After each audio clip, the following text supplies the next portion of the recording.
Hello friends, welcome to our YouTube channel Kannada information.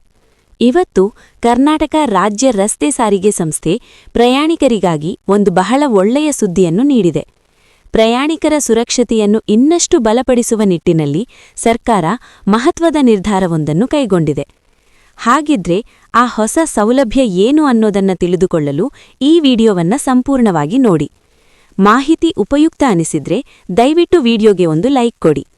ಸ್ನೇಹಿತರೆ, KSRTC ಬಸ್ಗಳಲ್ಲಿ ಪ್ರತಿದಿನ ಲಕ್ಷಾಂತರ ಜನರು ಪ್ರಯಾಣ ಮಾಡ್ತಾರೆ.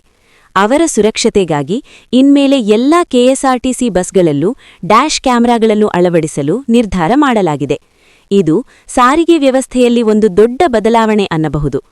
ಈ ಹೊಸ ವ್ಯವಸ್ಥೆಯ ಮುಖ್ಯ ಉದ್ದೇಶ ರಸ್ತೆ ಅಪಘಾತಗಳ ಸಂಖ್ಯೆಯನ್ನು ಕಡಿಮೆ ಮಾಡುವುದು ಮತ್ತು ಅಪಘಾತ ಸಂಭವಿಸಿದರೆ ಅದರ ನಿಖರ ಕಾರಣವನ್ನು ಪತ್ತೆಹಚ್ಚುವುದು. ಈಗಾಗಲೇ ಪ್ರೀಮಿಯಂ ಮತ್ತು ಐಷಾರಾಮಿ ಬಸ್ಗಳಲ್ಲಿ ಇದ್ದ ಈ ಸೌಲಭ್ಯವನ್ನು ಇನ್ನು ಮುಂದೆ ಸಾಮಾನ್ಯ ಸಾರಿಗೆ ಬಸ್ಗಳಿಗೂ ವಿಸ್ತರಿಸಲಾಗುತ್ತಿದೆ. ಅಪಘಾತವಾದ ಸಂದರ್ಭದಲ್ಲಿ ಚಾಲಕನ ತಪ್ಪೆ ಅಥವಾ ಎದುರಿನ ವಾಹನದ ತಪ್ಪೆ ಅನ್ನೋ ಗೊಂದಲ ಇರುತ್ತದೆ. ಡ್ಯಾಶ್ ಕ್ಯಾಮೆರಾ ದೃಶ್ಯಗಳಿಂದ ಈ ಸಮಸ್ಯೆಗೆ ಸ್ಪಷ್ಟ ಉತ್ತರ ಸಿಗಲಿದೆ. ಇದಲ್ಲದೆ ಪೊಲೀಸ್ ತನಿಖೆ, ವಿಮೆ ಕ್ಲೈಮ್ ಪ್ರಕ್ರಿಯೆಗಳಿಗೂ ಕೂಡ ಈ ಕ್ಯಾಮೆರಾಗಳು ತುಂಬಾ ಸಹಾಯವಾಗಲಿವೆ.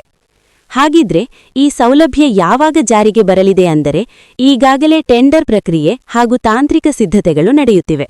ಹಂತ ಹಂತವಾಗಿ ಎಲ್ಲ ಡಿಪೋಗಳ ಬಸ್ಗಳಿಗೆ ಡ್ಯಾಶ್ ಕ್ಯಾಮೆರಾ ಅಳವಡಿಸುವ ಕೆಲಸ ಆರಂಭವಾಗಲಿದೆ.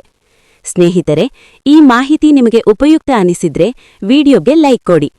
ಇದೇ ರೀತಿಯ ಸರ್ಕಾರದ ಯೋಜನೆಗಳು, ಸಾರಿಗೆ ಅಪ್ಡೇಟ್ಗಳಿಗಾಗಿ ನಮ್ಮ ಚಾನೆಲ್ಗೆ ಸಬ್ಸ್ಕ್ರೈಬ್ ಮಾಡ್ಕೊಳ್ಳಿ.